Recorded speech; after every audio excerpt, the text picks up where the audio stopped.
नमस्कार। मैं डॉक्टर मनोज कुमार, सहायक आचार्य राजनीति विज्ञान विभाग, हर्ष विद्या मंदिर पीजी कॉलेज रायसी, हरिद्वार, उत्तराखंड। आज के इस वीडियो में हम मौलिक अधिकारों के संबंध में विस्तार से पढ़ेंगे। मौलिक अधिकारों की जहाँ तक व्याख्या की बात की गई है, तो भारतीय संविधान में मौलिक अधिकारों की विस्तृत व्याख्या की गई है। मौलिक अधिकारों को अमेरिका के संविधान से लिया गया है। मौलिक अधिकार व्यक्ति के नैतिक, भौतिक और आध्यात्मिक विकास के लिए अत्यधिक आवश्यक है। जिस प्रकार जीवन जीने के लिए जल आवश्यक है, उसी प्रकार व्यक्ति के व्यक्तित्व के विकास के लिए मौलिक अधिकार आवश्यक है। मौलिक अधिकारों को 6 भागों में विभक्त किया गया है, अर्थात 6 प्रकार के मौलिक अधिकार है। मूल संविधान में 7 प्रकार के मौलिक अधिकार थे, लेकिन 42वें संविधान संशोधन द्वारा संपत्ति के मूल अधिकार को मौलिक अधिकार की श्रेणी से हटाकर अनुच्छेद 300 क्लोज ए में एक कानूनी अधिकार का दर्जा प्रदान कर दिया गया। टाइप्स ऑफ फंडामेंटल राइट्स में सबसे पहले समानता का अधिकार, जिसका वर्णन अनुच्छेद 14 से अनुच्छेद 18 तक किया गया है। नंबर 2, स्वतंत्रता का अधिकार, अनुच्छेद 19 से अनुच्छेद 22 तक। शोषण के विरुद्ध अधिकार, अनुच्छेद 23 से 24। धार्मिक स्वतंत्रता का अधिकार, अनुच्छेद 25 से अनुच्छेद 28। संस्कृति और शिक्षा से संबंधित अधिकार, अनुच्छेद 29 और 30। संवैधानिक उपचारों के अधिकार, जो सबसे महत्वपूर्ण है, जिसको डॉक्टर बाबा साहब भीमराव अंबेडकर ने संविधान की आत्मा कहा था, उसका वर्णन अनुच्छेद 32 से 35 में किया गया है। मौलिक अधिकार के अंतर्गत यह बताया गया है कि वे सब कानून जो संविधान के शुरू होने से ठीक पहले भारत में लागू थे, उनके वे अंश लागू रह जाएंगे जो संविधान के अनुकूल हों, अर्थात संविधान से मेल खाते हों। यह भी कहा गया कि राज्य कोई भी ऐसा कानून नहीं बना सकता जिससे मौलिक अधिकारों पर आघात होता है। राज्य शब्द से तात्पर्य यहाँ पर संघ एवं राज्य सरकार दोनों से है। अब हम इन 6 प्रकार के मौलिक अधिकारों का बारी बारी से विस्तार से वर्णन करेंगे। नंबर 1 है समानता का अधिकार, right to equality. Right to equality जो अनुच्छेद 14 से अनुच्छेद 18 में उसका वर्णन किया गया है, उसमें अलग अलग अनुच्छेदों की अगर हम बात करते हैं, तो अनुच्छेद 14 कहता है कि राज्य ऐसा कोई बंधन नहीं लगा सकता जिससे कि व्यक्ति के मौलिक अधिकारों का हनन हो। अर्थात राज्य को का यह कर्तव्य होगा कि वह सब व्यक्तियों के लिए समान रूप से एक कानून का निर्माण करे और उसे लागू करे। अनुच्छेद 15 में कहा गया है कि धर्म, नस्ल, जाति, लिंग या जन्म के आधार पर किसी भी प्रकार का कोई भेदभाव नहीं किया जा सकता।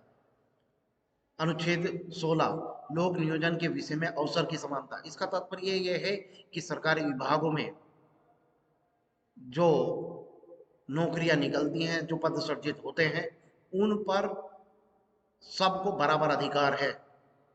योग्यता के अनुसार उन पर चयन का बराबर सबको अधिकार है। अनुच्छेद 17 में अस्पृश्यता का निषेध, अर्थात अनटचबिलिटी किसी भी रूप में स्वीकार्य नहीं होगी। भारतीय संविधान अनटचबिलिटी को गैर कानूनी मानता है। और अनुच्छेद 18 में उपाधियों का अंत। उपाधियों के अंत से तात्पर्य यहाँ पर सेना एवं शैक्षणिक उपाधियों को छोड़कर बाकी जितनी प्रकार की उपाधियां हैं, उन सबको निषेध कर दिया गया। किसी भी प्रकार की कोई उपाधि राज्य द्वारा प्रदान नहीं की जाएगी। नंबर 2 आता है स्वतंत्रता का अधिकार, राइट टू फ्रीडम। प्रजातंत्र में स्वतंत्रता को ही जीवन कहा गया है।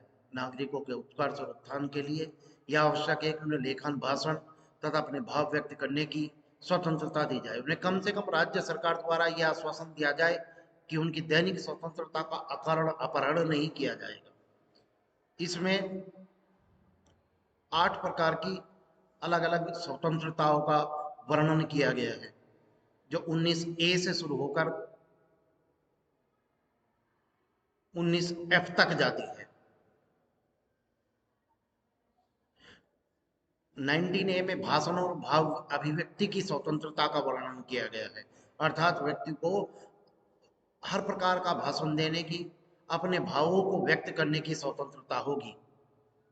अनुच्छेद 19B शांतिपूर्वक निशस्त्र एकत्रित होने की स्वतंत्रता।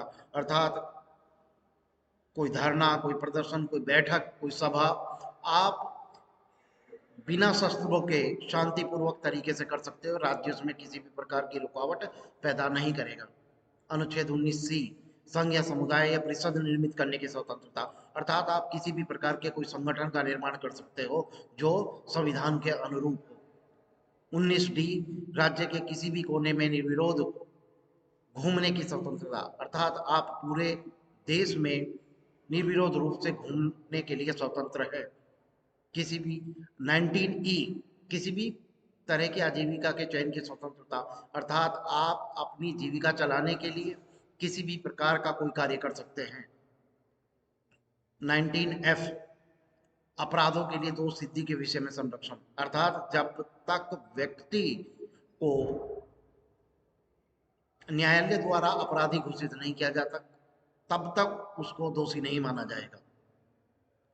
अब आता है अनुच्छेद 20 प्राण और शारीरिक स्वाधीनता का संरक्षण। अर्थात राज्य एक निश्चित प्रक्रिया के, जो संवैधानिक प्रक्रिया है, उसके बिना किसी व्यक्ति के प्राणों का हरण नहीं कर सकता। अर्थात किसी व्यक्ति को अगर कोई सजा दी जानी है तो उसके लिए न्यायालय है, न्यायालय ही तय करेगा कि किस व्यक्ति को, किस दोषी को किस अपराध के लिए कौन सी सजा दी जानी है। अब नंबर 3 आता है शोषण के विरुद्ध अधिकार, राइट अगेंस्ट एक्सप्लॉयटेशन। संविधान के अनुसार मनुष्यों का क्रय विक्रय, बेगार तथा अन्य प्रकार का जबरदस्ती लिया गया श्रम अपराध घोषित किया गया है। यह बताया गया है कि 14 वर्ष से कम आयु के बालकों को कारखाने, खान अथवा अन्य संकट में नौकरी में नहीं लगाया जा सकता। अर्थात बेकार को अपराध घोषित किया गया है। 14 वर्ष से कम आयु के बच्चों को किसी भी प्रकार के संकटकालीन या संकट में रोजगार में नहीं लगाया जा सकता।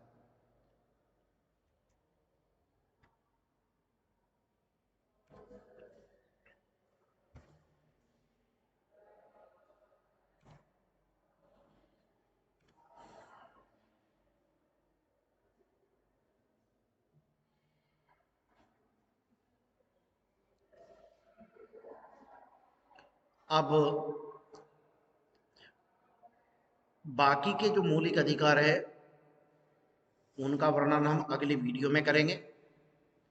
अगली वीडियो में हम बताएंगे कि किस प्रकार से अन्य मौलिक अधिकारों का संरक्षण भारतीय उच्च न्यायालय करता है।